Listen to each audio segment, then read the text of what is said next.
So we've been discussing how the neocons in the U.S. are revitalized, and they're out there making the arguments that they've been wanting to make all along, and to some extent have been making all along, but now they have a much bigger megaphone. And the argument is, go topple Iran. Go topple Iran. Remember, Project for a New American Century. There was a list of countries that the U.S., according to General Wesley Clark, wanted to invade and topple and put in U.S.-friendly puppet regimes. One of those countries on the list, which we haven't followed through on, is Iran. We did it for Iraq. We attempted to do it with Libya. Tried to do it with Syria by using jihadist rebels, by the way. We had this list of countries. Now they are banging the war drums harder than they ever had. For Iraq, we had Lindsey Graham come out and say it the other day. If you remember, in the wake of the October 7th terror attack, the Wall Street Journal was out with an article within the week saying, oh, actually, Iran was behind this.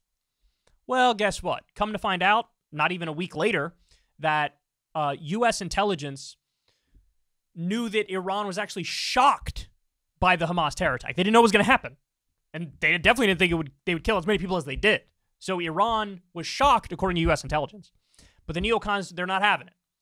They're just like, yeah, go attack Iran. So here we go. We got another example of it right here. Mike Pompeo, former Secretary of State under Donald Trump. Our response to these attacks on American soldiers, 28 over the last couple of weeks, is to attack some of these proxies, usually in Syria. I don't know what they bomb, but they go after those, but never Iran itself. Should we be looking at Iran itself?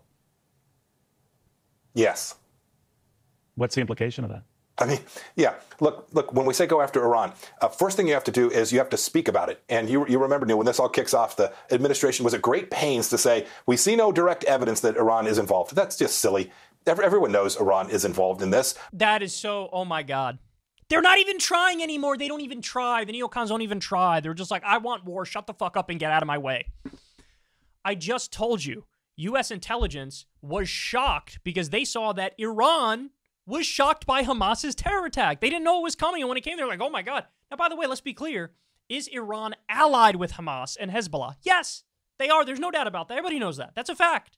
But were they actually behind the terror attack? Not at all. Not at all. And he's like, I don't care. Of course they were behind it. It's because I say so. Know that the Iranian leaders met with them in Beirut. Look, the IRGC, the external terror forces of the Iranians, are deeply connected to what Hamas is doing each and every day. They're funding it, they're directing it, they're training it. And so what is it? This is exactly like after 9/11.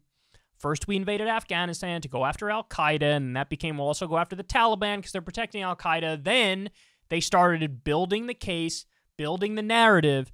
We have to go after Saddam. Why? Because Saddam worked with Osama bin Laden and worked with al-Qaeda.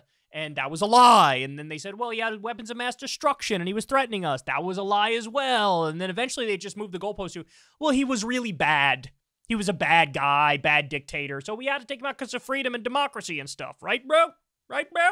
That's what happened. We're already watching the same thing happen with Iran. They will eventually move the goalposts. When it's crystal clear Iran had nothing to do with the Hamas terror attack, they move the goalposts and say, well, but they've been our enemy for a long time, and regionally they go after Israel, and they're allies with Hamas, and then also eventually it'll be like they're just bad guys. But they are trying to build the narrative to go to war with Iran. We demonstrated what that looked like in the Trump administration. They were firing artillery into the U.S. Embassy in Baghdad. Qasem Soleimani was plotting to kill Americans again, another several hundred Americans, and we took him off the map. And that, by the way, also almost led to World War III. Because we had Shia proxies in the region start attacking our bases. And by the way, that was a massive violation of international law. We weren't allowed to do that, and that's a literal war crime, and Qasem Soleimani was on the ground fighting ISIS, but who cares? Let's just be ISIS's air force, their de facto air force. So look, they are bragging about how hawkish they are. This is what they want to focus on. So the notion of, America first under Trump, nonsense, absolute nonsense. You saw what they did. You know what their foreign policy was. We were still in Iraq. We're still in Afghanistan. Drone strikes were increased 432%. They tried to coup Venezuela. They ripped up the Iran agreement, even though Iran was following it perfectly over a dozen times, verified by the IAEA, and now they're out there saying, war with Iran. War with Iran. And I like how the question from Cavuto was, hey, we're bombing some Shias in Syria. Should we do Iran now? And he's like, yeah, definitely. They want to send young American men and women to go die fighting Iran For what? For what? They're no threat to us. They're not trying to attack us. Them and Israel are enemies, sure, but let Israel handle that. Actually, I don't even want Israel to start war with them. Let's just have some sort of a lasting peace agreement. But no, we're not looking for that now. We want to go in the other direction. And with Israel and Gaza on fire at the moment, with Lebanon and Hezbollah being attacked by Israel on the brink of jumping in, the Middle East is spiraling out of control. And instead of leaders in this country using diplomacy and negotiation to de-escalate and move us in the right direction, they're backing Israel's slaughter of innocent civilians and being aggressive and hawkish and trying to take it further. This is the opposite of what any reasonable person should want. These people are psychopaths, should be nowhere near power. Hey y'all, do me a favor and like and subscribe. It helps out big time in the algorithm. Click the bell as well for notifications when videos drop, and watch that video on screen right now. You know you want to.